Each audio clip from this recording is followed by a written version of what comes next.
Shalom. I want to give all praises to Yahweh, Bahasham, Yahweh Shai, Bahasham, Ha, Racha, Kodash, Ma'amath. Double honors to the elder apostles of GMS and their elders. Double honors to my elder, Aharawan Banya Sharala of the Lions Den Camp, here in Jacksonville, Florida. Also, salutations to the sincere Akim, pushing his truth and sincerity around the four corners of this earth. I'm Nakar Harab Banya Sharala, coming out of the Lions Den Camp of Yasharala here in Jacksonville, Florida. And now today I'll be coming out with a little quick lesson.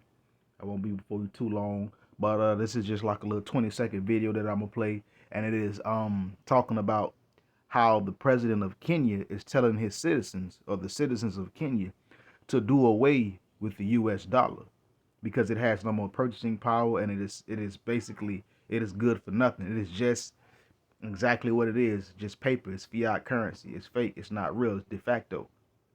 You know, doesn't have any real power. It's just the only reason that it has any power is because people around the four corners of the earth has agreed that the dollar has power, but it really has no power when you look at it. So without further ado, well, Salakia, before I play this excerpt, Kenya is also moving towards a cashless society, one of the many countries that is following the example of China. So without further ado,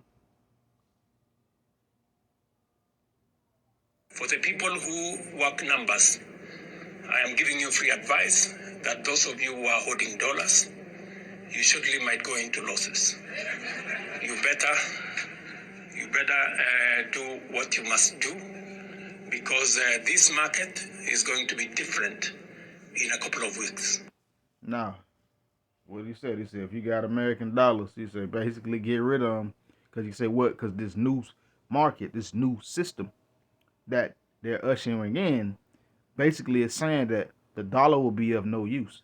This also, you can link it to what the CBDC, the central bank digital currency, also the MOTB, and the framework for that has already been laid, and that's why we have many things that have happened here soon, like the bank runs that cause a nice little shakeup here in Babylon. But nonetheless, these countries are starting to follow suit. And when these other countries ditch the dollar, that's going to really destroy America. It's going to destroy the tabernacles of Edom power structure in the earth. The only thing that they can really go to is the SDR, the special drawing rights, and create a new currency. But without further ado, let's just get right into it. This is Jeremiah chapter 51, verse 7. It says, Babylon has been a golden cup in the Lord's hand. See, America, i.e. Babylon, has been that golden cup in the Heavenly Father's hand. What has the Heavenly Father been doing with that golden cup? Getting these other nations drunk off the dainties of Babylon. Getting these other nations to be in agreement or ally themselves with America at the time when America was known as the dominant power in the earth, but now America is like pretty much a third world country. It's just the effects of the third world effects have not caught up yet. But nonetheless, this place has been a golden cup in the Lord's hand. You know, that pimp cup, that decked out cup that looked good. And it says that made all the earth drunken. That made all the earth drunken. What? With the philosophies, the beliefs, the doctrines, the dainties of this place. The nations have drunken of her wine. See, the nations have drunken of her wine. These, i.e., these other nations, have allied themselves once upon a time. You know, some nations, or a lot of nations, have walked off from America.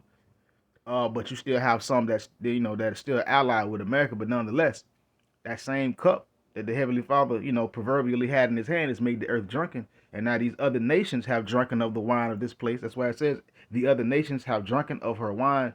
Therefore, the nations are mad. So these other nations have drunken of this wine of this place, has eaten the dainties of this place, and now have become mad.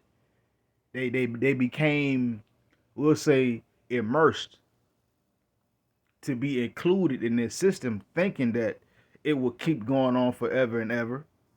But after a while, when it's like drink, when you drinking, You'll get a buzz, and if you keep drinking, you'll keep the buzz. But eventually, if you stop drinking, after a while, that buzz start to lighten up. It start to go away. You start to really see what's going on, and that's what's going on with these nations. They had became mad from the wine of this place, from the dainties of this place, and now that we see a lot of these nations, uh, are not drinking of the wine of Babylon no more. They're not drinking out of that cup. Now they're starting to see what the real deal is. They're starting to see that the dainties, the dollar, the philosophy, the beliefs, and the doctrines, and the demonocracy, and all this stuff, they're starting to see it for what it really is, which it is a nuisance and a pestilence in the earth. It destroys countries and people. This place is nothing but a generator of destruction. Just look at everywhere around the four corners of the earth. Just look at it. And this is all the doing of what? Esau, because he is as death and hell. Wherever he go, wherever he sets himself, his desire, he bringing total obliteration and annihilation and extinction with him. So again, the cup, i.e., Babylon, has been that golden cup in the Heavenly Father's hand, and all the earth have gotten drunken, but now the earth is sobering up. I.e., these other nations are starting to see the truth now. Let's continue to my last point. This is Proverbs chapter 23, and this is verse 1. This is, when thou sittest to eat with a ruler, consider diligently what is before thee. So when you sit down to eat with a ruler, you must consider what's in front of you. You must consider the actions of the said ruler, and really think about what's before you. And these other nations, they really didn't do that. They really did not do that. That's why they're just now seeing now, like, what this place really is about. So when you sit down with a ruler, you must consider diligently what is before you. You got to know and make sure and understand that you're making the right decision. Verse 2, and it says, and put a knife to thy throat if thou be a man given to appetite. So this is talking about self-control. Put a knife to thy throat if thou be a man given to appetite. If something, just like, if, give an example, if you like the Cookie Monster, we all know the Cookie Monster like cookies. Every time he see a cookie, he just no. It's like he just go crazy. Well, what it's saying here in verse 2 is like, if you have, we'll say, an appetite of the sort like that, put a knife to your throat, not physically, but I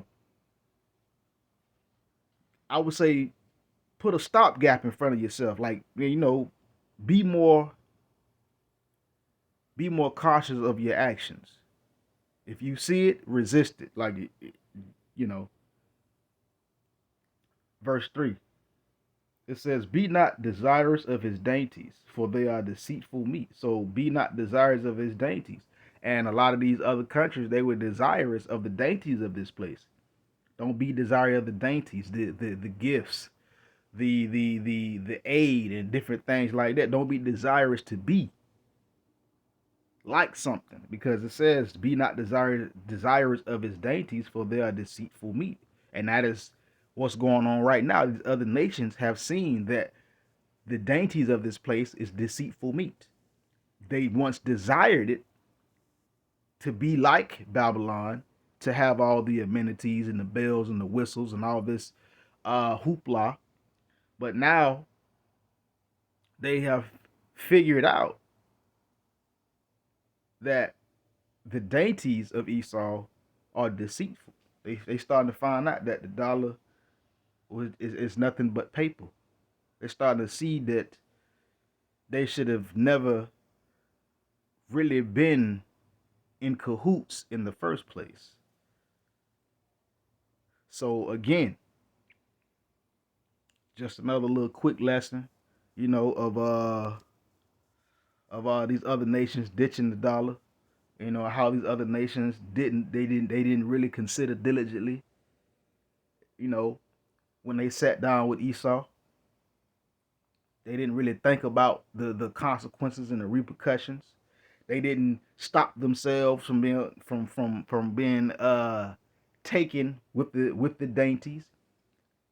You know, they were being more desirous, and now here we go in the latter end, and they found out that the dainties of this place were just all deceitful meat. And we're going to see a lot more of this. We're going to see a lot more nations uh, coming to terms and getting a grip and getting their thing together. So with that, shalom.